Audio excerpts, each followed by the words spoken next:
Body building এর শুরুটা অনেক কষ্টকর। যারা নতুন জিম শুরু করেছেন বা যারা প্রতিনিয়ত আমরা করছি অথবা যারা শুরু করবো বলে ভাবছি, আমাদের সবারই জানা এরকম সুপ্রিম লেভেলের একটা হ্যাবিট বিল্ড করতে আমাদেরকে অনেক স্ট্রং ডিসিপ্লিন ফলো করা লাগে, প্লাস আমাদের কনসিস্টেন্ট থাকা লাগে।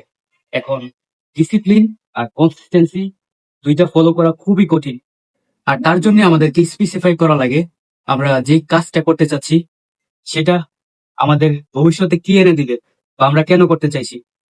তো এক্ষেত্রে আমি শুধু দুইটা ফর্মুলা ফলো করি যেটা আমাকে হেল্প করে কনসিস্টেন্ট থাকার জন্য। প্রথমত, একটা গোল সেট করা। আমি বডি বিল্ডিং করছি বা করতে চাইছি, এর পিছনের কারণটা কি? আমি যখন একটা সুন্দর বডি অ্যাচিভ করব, তারপরে কি হবে, আর আমি কেনই বা করতে চাচ্ছি। এভাবে চিন্তা করলে একটা নির্দিষ্ট গোল আপনি সেট করতে পারবেন। দ্বিতীয়ত, আপনার গোলটা হওয়া লাগবে অনেক স্ট্রং, যেটা আপনাকে প্রতিনিয়ত বাধ্য করবে কনসিস্টেন্সি ফলো করার জন্য। প্রত্যেকটা বিষয়বস্তুর একটা সুপ্রিম লেভেল থাকে। আমাদের শরীরের ক্ষেত্রে একটা অ্যাস্থেটিক বডি হচ্ছে শরীরের সুপ্রিম লেভেল। আমি এই ফর্মুলাটা ফলো করি।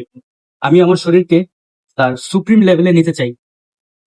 এখানে আরো অনেক ধরনের লক্ষ্য থাকতে পারে। আপনি যদি ন্যাশনাল লেভেলে কম্পিট করতে চান বডি বিল্ডিং এ, তখন আপনার গোল ওইটাও হতে পারে।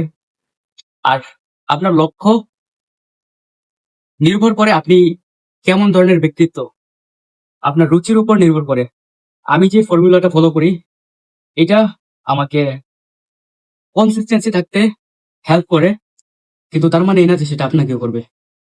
সো আপনি যদি এই দুইটা জিনিস ফলো করেন, আপনি কনসিস্টেন্ট থাকতে পারবেন।